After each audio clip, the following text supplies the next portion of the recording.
I will go through candlesticks and different patterns they form, which could be used to interpret where price will go next. First, some basics of how a candlestick is constructed, and to show this, I will start to explain by looking at a candlestick where price closed up, and I will call this a positive candlestick.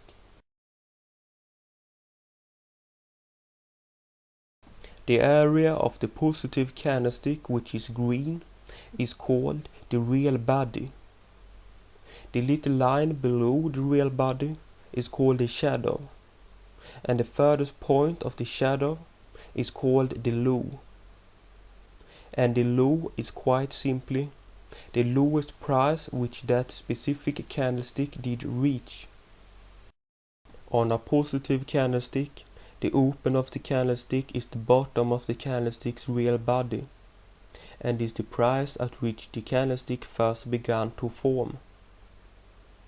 The line which is above the positive candlestick's real body is also called the shadow, but the furthest point of the upper shadow is called the high, and this is the highest price reached during the time this particular candlestick was formed. The close for a positive candlestick is the upper part of the real body, and the close is the price where that specific candlestick stopped to form, and another candlestick instead began to form beside it. The construction of a positive candlestick is easy to understand if you contemplate that at the open, the positive candlestick begins to form, and then it could go down and create a lower shadow, but before the positive candlestick stops to form, it will move above and close above its open in order to become a positive candlestick. And if it moves up to a price above its open, but then ventures down a little, but still above the open, an upper shadow and a high is formed. A candlestick where price went down and closed down, I will very conveniently call a negative candlestick, but not that it isn't anything special negative about it. You could place a trade on a negative candlestick as well as a positive candlestick. The area of the negative candlestick, which is red, is called the real body.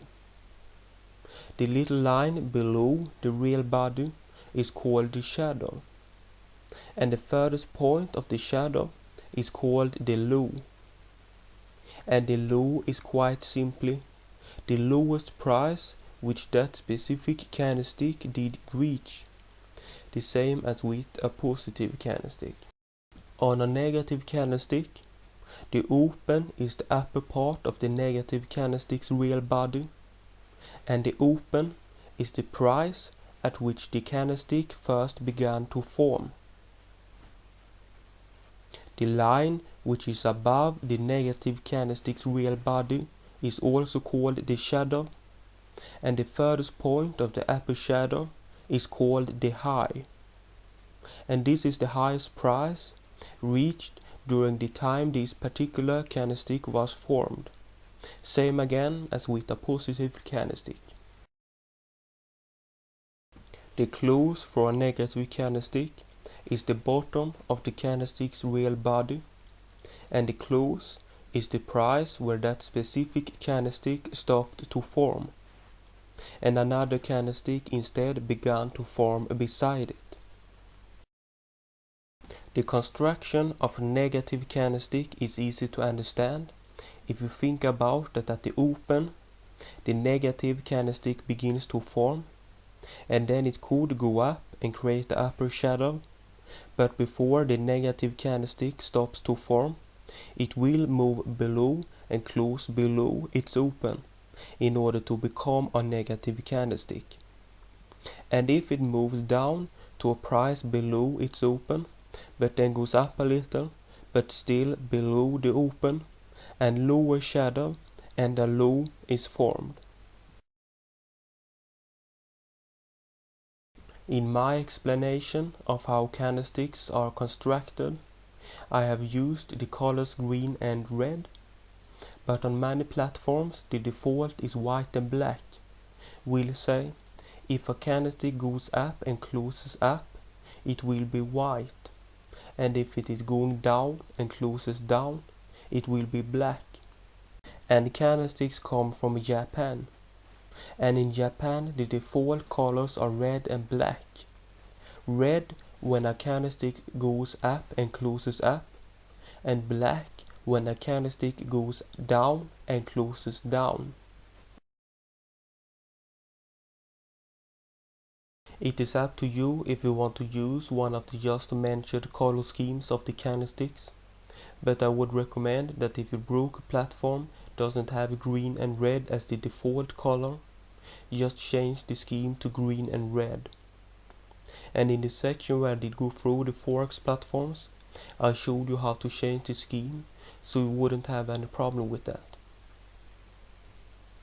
Green and red are such wonderful colors while trading because of its visual appearance, due to the fact that they remind you about traffic lights. You could think about them as that when the candlesticks are green, the candlesticks drive on and their mood is soaring to the sky. But when the candlesticks are red, they have to wait and their mood is falling down, as well as being red with rage. That is probably something all could relate to, considering the relief it is to arrive at a crossroad and having the traffic lights switch to green, as well as how frustrating it could be waiting at a red light. But just don't take this allegory too literary and only trade when the candles are green, because in order to make money in the Forex, you can't make trades depending on feelings, but based on well-cut educated guesses.